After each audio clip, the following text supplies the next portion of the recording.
You're welcome.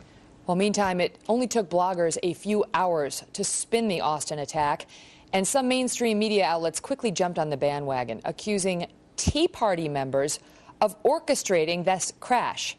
One furious left-winger actually posted the following on the popular Daily Kos website, quote, "After months of threats on the United States government and government institutions, the anti-government forces known as the Teabaggers have struck with their first 9/11-inspired terrorist attack."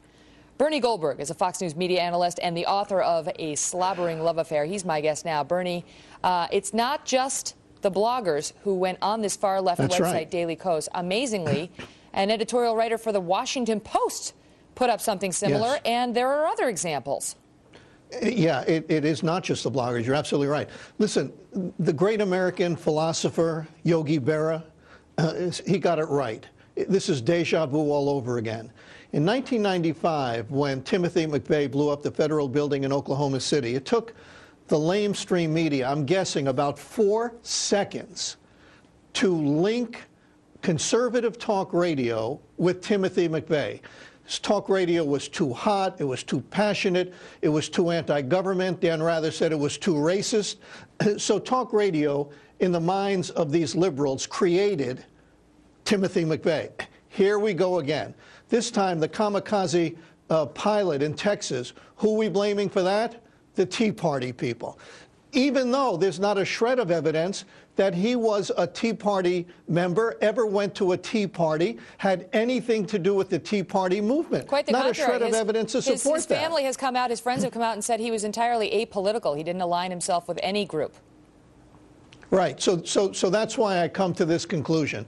And this is just an attempt on some members of the left, not all of them, but some members of the left, to equate violence and conservatives as if this guy, this pilot, is a conservative. He's probably just a lunatic. But here's where the hypocrisy really kicks in, Megan.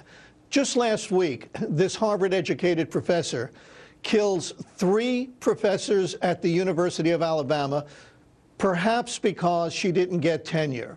Turns out she's a passionate supporter of Barack Obama. Now, would anybody in his right mind, would any fair-minded person link supporters, even passionate supporters of Barack Obama, to murder? Right, of course not. But they're very quick to connect the dots when it suits their purposes. But let me ask you this, because, you know, to read that on the Daily Kos, sadly, is not a huge surprise.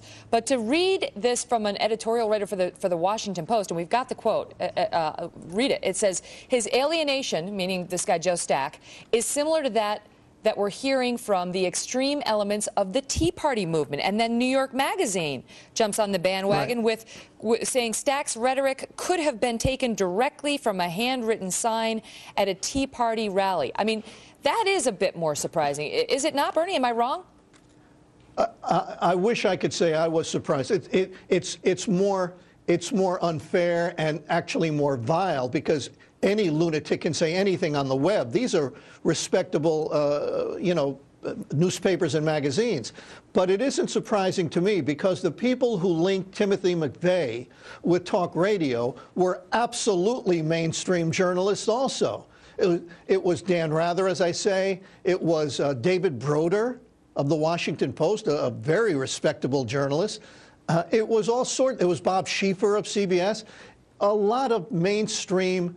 And there was no web back then, really, none to speak of. The people who linked McVeigh with talk radio were mainstream, and it's happening again. But what is?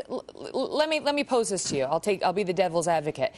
There are in the Tea Party element, as with many elements out there, some fringe elements. Absolutely. And we've seen some of these at some of the rallies. It's not the majority, but there are a few who get out there with a swastika. You know, I mean, we've seen that. So is it a fair comment that to compare this extreme man to an extremist element of a much bigger group, the Tea Party movement? That's a fair question. And your premise, unfortunately, is absolutely correct. There are some screwballs out there.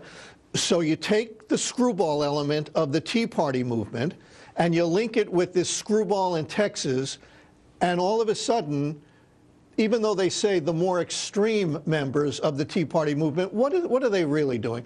They're linking the Tea Party movement with this killer. Yeah. And that's the unfair part. And the thing is, you know, if you did a poll of the American public and asked how many of you are happy with the taxes you pay, or the U.S. tax system, or the IRS, exactly. you probably have very few people saying, I'm perfectly satisfied. But the vast majority of people, no matter what they think about the IRS, don't go out there and commit violence. In any event, Bernie, we appreciate you coming in on this because, you know, we saw that it really caught our attention once it got a little bit more mainstream, and we wanted to get your take on it.